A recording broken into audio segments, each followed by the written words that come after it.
എല്ലാവർക്കും നമസ്കാരം. ഈ ശ്ലോകം കൊണ്ട് ഞാൻ ഭഗവാൻ ശ്രീകൃഷ്ണനെ ധ്യാനിക്കുന്നു. ഈ ശ്ലോകം എഴുതിയിരിക്കുന്നത് മാലിനി എന്ന വൃത്തത്തിലാണ്.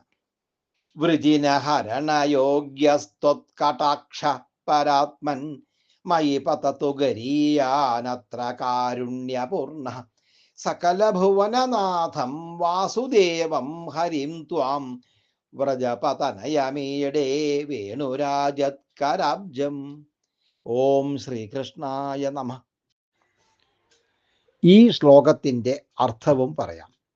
ഹേ പരാത്മൻ, അല്ലയോ പരമാത്മാവേ, കാരുണ്യപൂർണ, കാരുണ്യം നിറഞ്ഞ, ഗരീയാൻ, വലിയതായ അതിമഹത്തായ,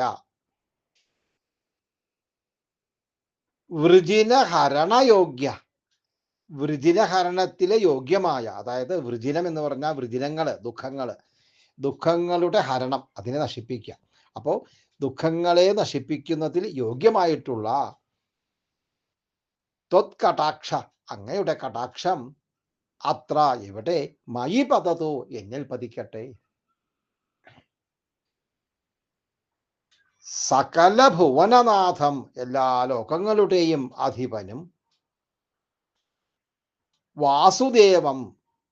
വാസുദേവനും, അതായത് വസുദേവപുത്രനും എന്ന് പറയാം, വസുദേവപുത്രനും, വേണുരാജത്കരാബ്ജം, ഓടക്കുഴൽ ശോഭിക്കുന്ന കരാരവിന്ദങ്ങളോട് കൂടിയവനും, ഹരിം, മഹാവിഷ്ണുവുമായിട്ടുള്ള,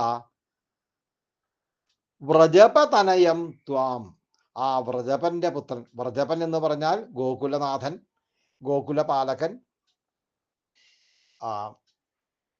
നന്ദഗോപരുടെ പുത്രനായിട്ടുള്ള ത്വാം, അങ്ങയെ അഹം ഈടെ ഞാൻ ധ്യാനിക്കുന്നു. ഇതാണ് ശ്ലോകത്തിൻ്റെ അർത്ഥം.